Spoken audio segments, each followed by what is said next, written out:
In the deadly skies over Europe during World War II, dogfights were brutal, fast, and often over within seconds.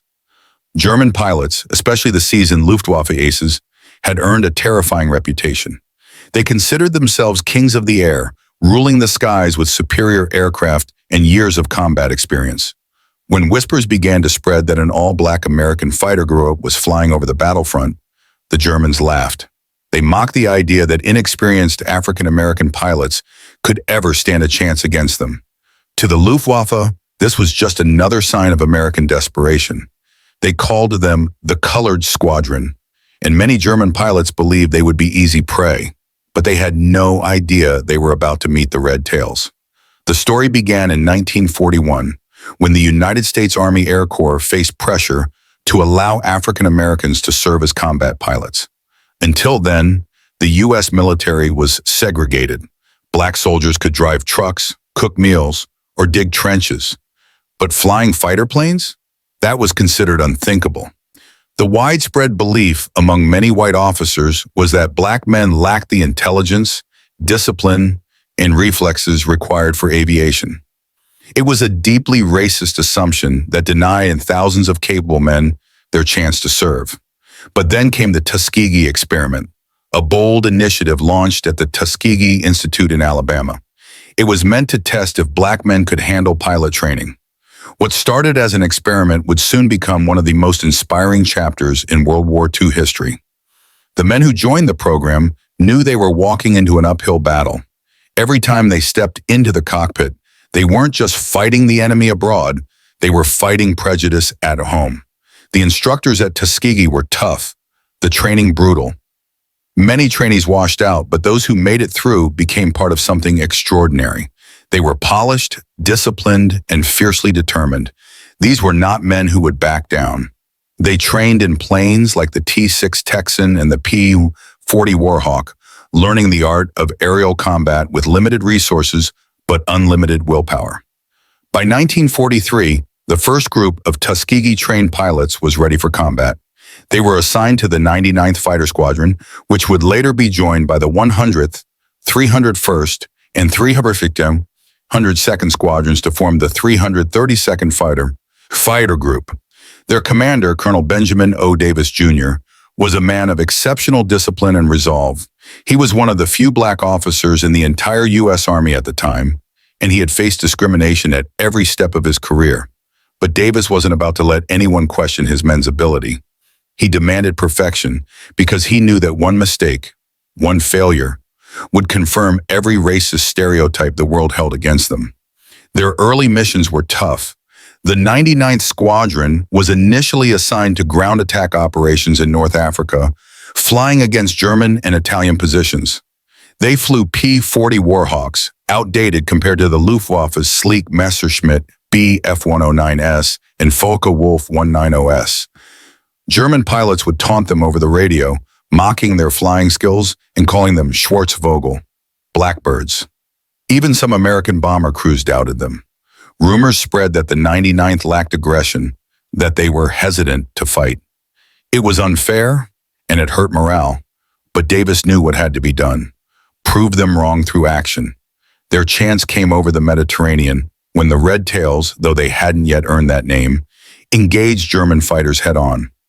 The Luftwaffe pilots expected an easy kill, but instead found themselves outmaneuvered by disciplined, fearless flyers. These men didn't chase glory or personal kills. They flew as a team, covering each other and protecting their bombers with unmatched focus. Slowly, their reputation began to shift. Reports came in, the 99th gave us excellent cover. They stuck to formation. They didn't lose a single bomber. Those early victories silenced critics and laid the groundwork for what was to come.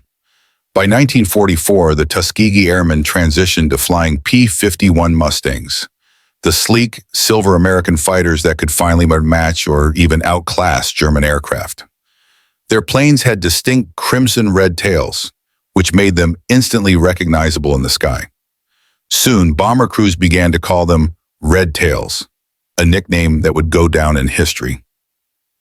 When the 332nd Fighter Group took to the air in their red-tailed Mustangs, they did so with pride and precision. They knew the odds were still against them, but their mission was clear: protect the bombers at all costs. Their first major escort missions took them deep into enemy territory, over Austria, Germany, and the Balkans. The Luftwaffe often sent waves of fighters to intercept the heavy American bombers, trying to shoot them down before they reached their targets. For many U.S. bomber crews, the sky was a nightmare of flak and fighter attacks. But when they saw those red tails flying alongside them, hope returned. The Tuskegee pilots were methodical. They didn't abandon their bombers to chase kills. Instead, they formed tight defensive screens, intercepting any German fighters that dared to break through. The German pilots quickly noticed the difference. Their arrogance turned to frustration as these inexperienced black pilots proved to be deadly opponents. One German ace, after being forced to bail out when his fighter was riddled by machine gun fire from a red-tailed Mustang, reportedly told his comrades, "Don't underestimate those black pilots. They can fly." That was the beginning of a shift. The Luftwaffe's mockery turned into grudging respect and then fear. Every encounter with the red tails reminded them that skill, courage, and determination knew no color. These men were rewriting history in the clouds, one dogfight at a time. As their reputation grew, bomber groups began requesting the red tails by name. "If the red tails are escorting us, we'll make it home," many pilots would say. That statement wasn't just confidence, it was fact. The 332nd Fighter Group developed one of the best escort records of the entire war. Their discipline paid off. While other units sometimes lost focus and chased enemy fighters, the Red Tails stayed on mission. This commitment saved hundreds of American lives and countless bombers that might have otherwise been lost. But the war wasn't over, and neither was their fight. As the Allied advance pushed deeper into Europe, the Luftwaffe grew desperate. They launched ferocious counterattacks with their best pilots and advanced aircraft, including the revolutionary Me-262 jet fighter. Facing these new threats, the Red Tails would soon have to prove themselves again, this time against the future of aerial warfare. The skies over Europe were a constant battleground. By 1944, the air war had reached its peak, and both sides knew that air superiority could decide the fate of the ground war. Germany's Luftwaffe, once the terror of Europe, was beginning to show cracks. Allied bombing raids were increasing, and fuel shortages were crippling their operations. Yet they still had veteran pilots, experienced aces with hundreds of kills to their names. Men like Adolf Galland and Johannes Steinhoff led squadrons of elite flyers who refused to surrender the skies without a fight. So when they heard that a new American unit, made up entirely of black pilots, was now escorting bombers deep into German territory, the mockery began all over again. Colored pilots flying Mustangs? Some sneered. They'll turn back at the first sign of trouble. The arrogance was thick in the air. But the Germans were about to find out that these men were not there to run, they were there to dominate. The Red Tails flew out of airfields in Italy, operating from bases like Ramatelli. Their missions were long and exhausting, often stretching over 6 hours from takeoff to landing. Every sortie meant battling flak, fuel issues, and fatigue. The Mediterranean heat was relentless on the ground, but at 25,000 feet, the cold bit through even the thickest gear. The Mustang's cockpit was small, cramped, and noisy, barely enough space for a man to stretch his legs. But the pilots loved their aircraft. The P-51D Mustang, equipped with 6.50 caliber machine guns and powerful Merlin engines, was a flying masterpiece. It could fly over 400 miles per hour and had the range to escort bombers all the way to Berlin and back. With those red tails gleaming in the sun, the squadron looked like a pack of fiery hawks circling above the clouds. Among them were men whose names would become legends. Pilots like Captain Roscoe Brown, Charles McGee, and Lee Archer, each of whom would go on to become aces. Then there was Colonel Benjamin O. Davis, Jr., the quiet but commanding leader who led by example rather than words. Davis believed in precision. He would often remind his men, "If we lose the bombers, we lose the war." That mindset became the soul of the Red Tails. Unlike other squadrons who sometimes abandoned their posts to chase enemy kills, the Tuskegee Airmen never broke formation unless absolutely necessary. Their discipline made them stand out, not just to the Germans, but to the entire Allied command. One of their most famous missions came on March 24, 1945. The Red Tails were assigned to escort B-17 flying fortresses during a bombing run on Berlin, the heart of the Nazi war machine. It was the first time African-American pilots would fly directly over the German capital. The Luftwaffe threw everything they had at the formation, determined to protect their homeland. German pilots in Messerschmitt Me-262 jets screamed in from above, attacking at blistering speeds that the propeller-driven Mustangs could barely match. It was the future of air combat meeting the present. Yet the Red Tails didn't flinch. Instead, they coordinated, called out enemy positions, and used tight teamwork to counter the attack. That day, the Tuskegee Airmen shot down 3 Me-262s, the first time in history that jet fighters were destroyed by piston-engine aircraft. One of those victories belonged to Roscoe Brown, who skillfully maneuvered behind the faster jet, predicting its movement and cutting it down with a perfect burst of fire. The Germans were stunned. The mocked colored squadron had just achieved something even elite Allied units struggled to do. The message was clear. These men were not only skilled, they were elite. Despite their growing success, the Red Tails continued to face racism from within their own ranks.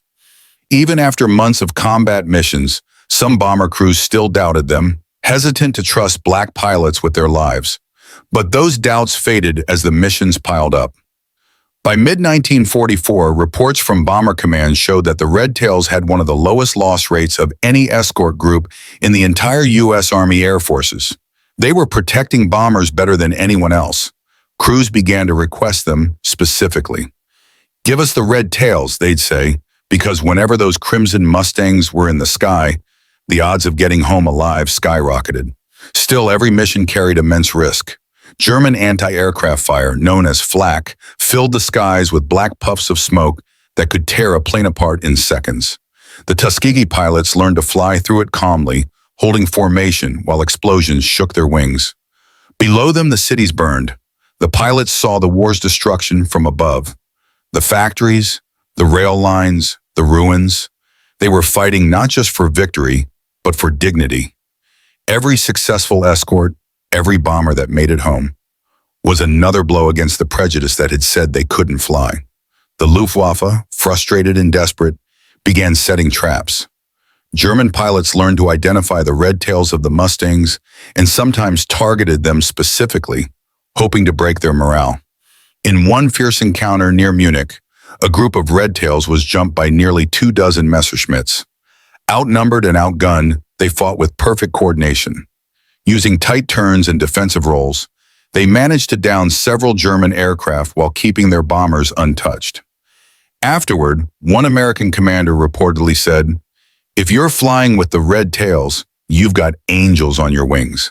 Even high command couldn't ignore them anymore. Word spread quickly about the success of the Tuskegee Airmen, and the statistics spoke for themselves. Over hundreds of escort missions, they maintained one of the best protection records in the entire war. Their kill count began to climb. Dozens of German aircraft destroyed in dogfights, with many more damaged or forced to retreat. Some German pilots even began avoiding engagements when they realized they were facing the Red Tails. Their mockery had turned to hesitation, and hesitation in the skies was deadly. Back in Ramitelli, the atmosphere was changing. The once experimental group was now a respected combat force. The men were proud but not arrogant. They celebrated victories quietly, aware that every mission could still be their last. Pilots shared stories in the mess hall about narrow escapes, wingmen they'd lost, and the constant tension of flying into flak-filled skies. Many of them were barely in their 20s, yet they carried the weight of history on their shoulders. For these men, the war wasn't just about defeating Nazi Germany. It was about proving something far greater. They wanted to show that courage and skill knew no color. They wanted to break the chains of racism that bound them even in their own country. And day by day, mission by mission, they were doing exactly that. By late 1944, the Red Tails' combat record had become impossible to ignore. Their kill numbers climbed past 100 enemy aircraft. The same German pilots who once laughed at them were now facing them with caution. Luftwaffe radio chatter captured by Allied intelligence even contained warnings about the red-tailed Americans. It was a remarkable turnaround, from ridicule to respect. But as their fame grew, so did the danger. Germany was deploying new weapons, faster aircraft, deadlier flak, and desperate pilots willing to die to protect their homeland. The war in the air was entering its most violent phase, and the Tuskegee Airmen were right in the middle of it. The final months of World War II would push them to their absolute limits and reveal once and for all just how far courage, discipline, and unity could take them against even the fiercest enemy. By the winter of 1944, Europe was a continent on fire. Cities lay in ruins, bridges were shattered, and the once invincible Luftwaffe was bleeding out. Yet, even as Germany's war machine crumbled, the sky remained deadly. The Tuskegee Airmen, now veterans of countless missions, were flying deeper into enemy territory than ever before. They were no longer just a curiosity or an experiment. They were a proven combat unit, trusted to take on some of the most critical and dangerous missions of the war. The Red Tails had become a symbol of reliability, courage, and excellence. But their greatest challenges were still ahead. Every mission began before dawn. Pilots gathered around briefing tables, the air thick with cigarette smoke and the smell of coffee. Maps spread across wooden desks showed the routes they would fly and the locations of enemy air defenses. The targets were deep inside Germany, industrial plants, oil refineries, and rail yards that kept the Nazi war effort alive.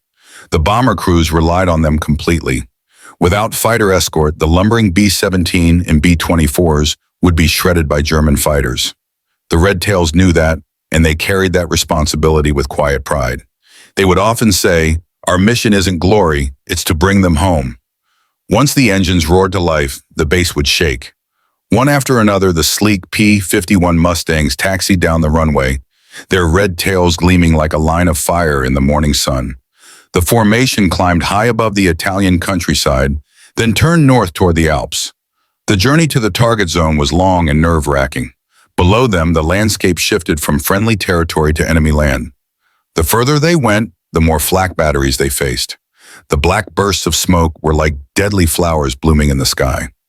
One wrong move could rip a wing apart. But the Red Tails held formation, calm and steady, even as the shells exploded around them. When German fighters appeared, the calm turned into chaos.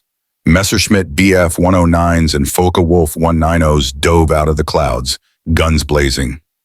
Radio chatter filled the air. "Bandits at 3 o'clock! Break left! Break left!" The Tuskegee pilots responded instantly, rolling into combat with practiced precision. Their teamwork was flawless. One Red Tail would dive to draw fire while another swooped in from above, catching the German off guard. They had learned to think like hunters, not prey. German pilots, used to panicking inexperienced foes, were surprised to find these black American pilots maneuvering with deadly skill. The dogfights were fast and brutal, spinning, diving, twisting dances of death that lasted seconds but felt like forever. One mission stood out in particular. In early 1945, near southern Germany, a group of Red Tails escorting bombers was attacked by nearly 40 German fighters. The sky erupted in chaos. The Tuskegee pilots were heavily outnumbered, but retreat was never an option. Flight Officer Charles McGee led a small group in a daring counterattack. They dove straight into the enemy formation, firing in controlled bursts, targeting the enemy's leader first. Within minutes, German planes were falling in flames. One after another, they broke formation and scattered. The Red Tails didn't lose a single bomber that day. McGee would go on to complete over 400 combat missions in his career, one of the most remarkable records in U.S. history. But behind every victory came loss. The Red Tails were not invincible. Many of their finest pilots never returned.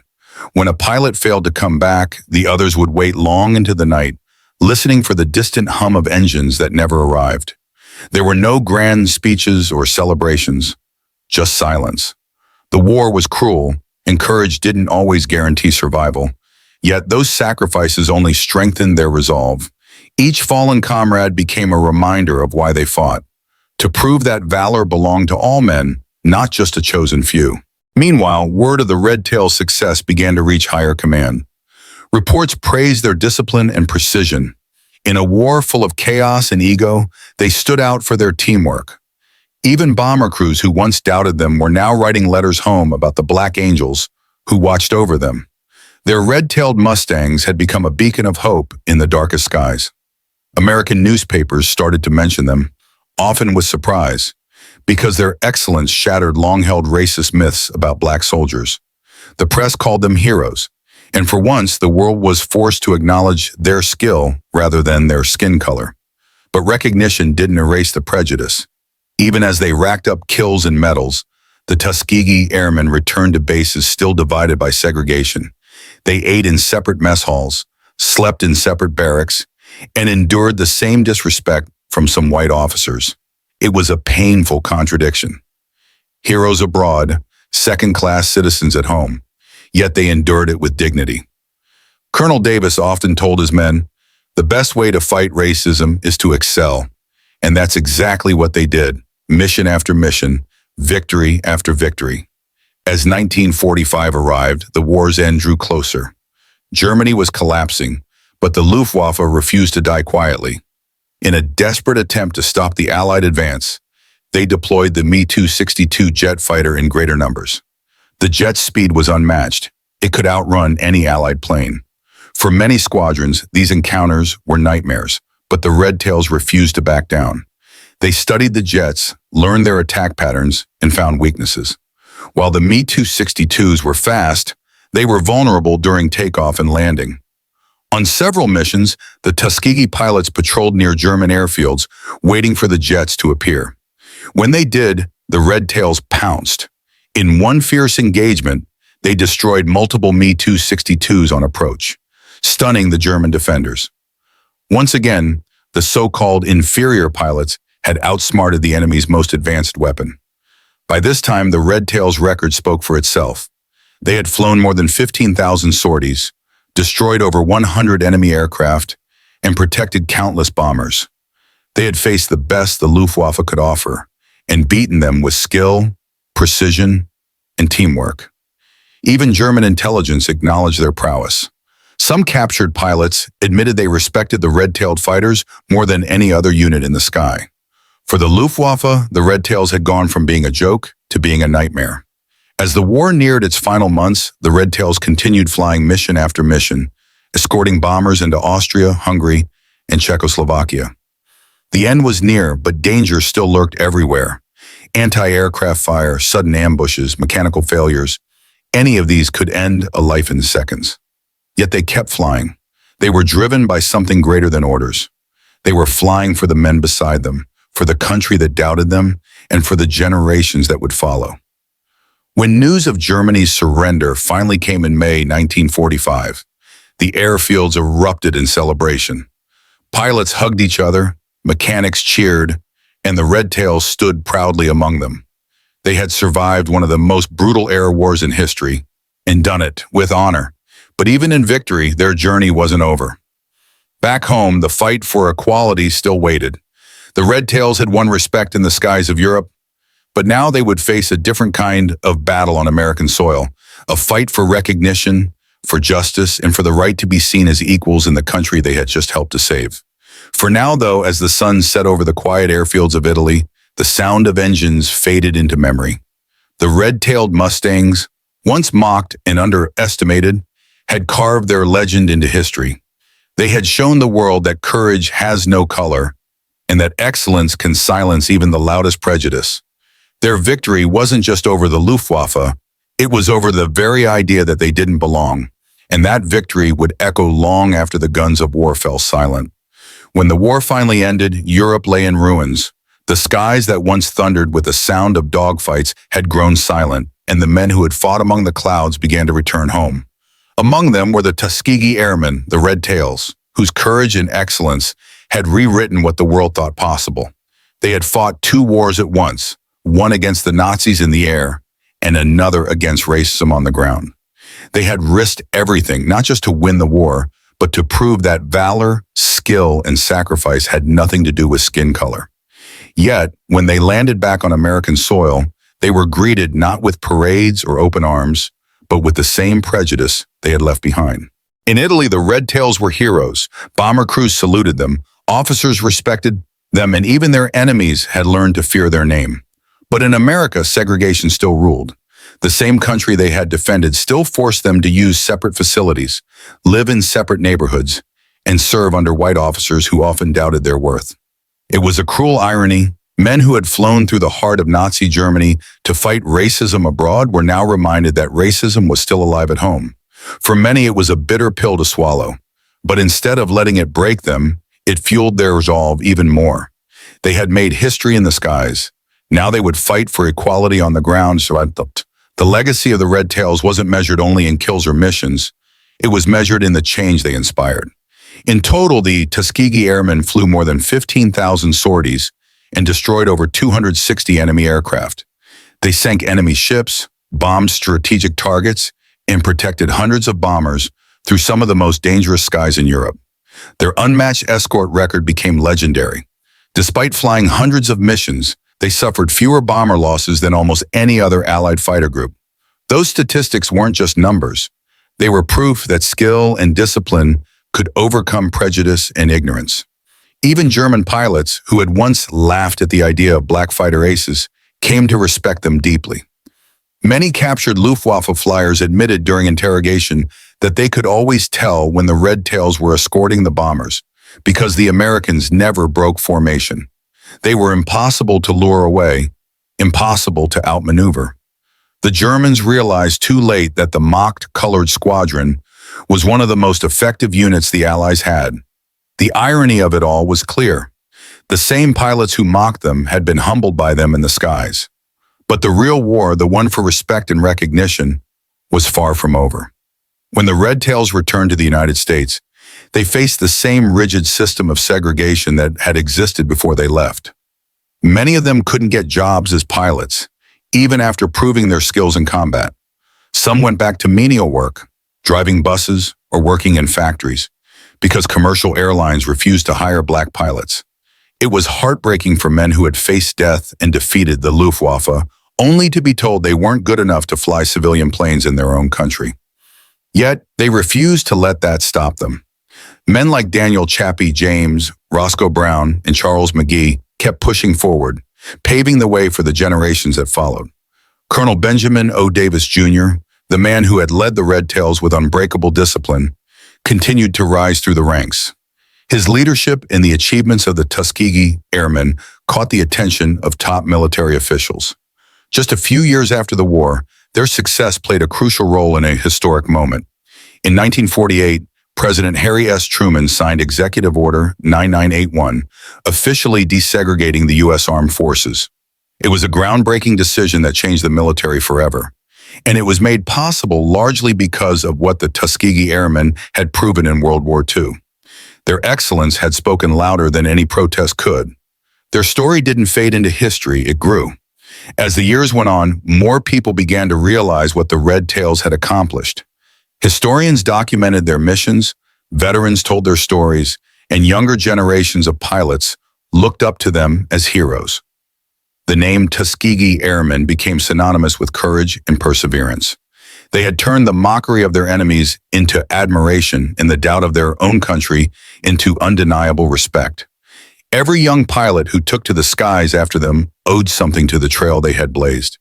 Decades later, the surviving Red Tails would reunite at air shows and ceremonies.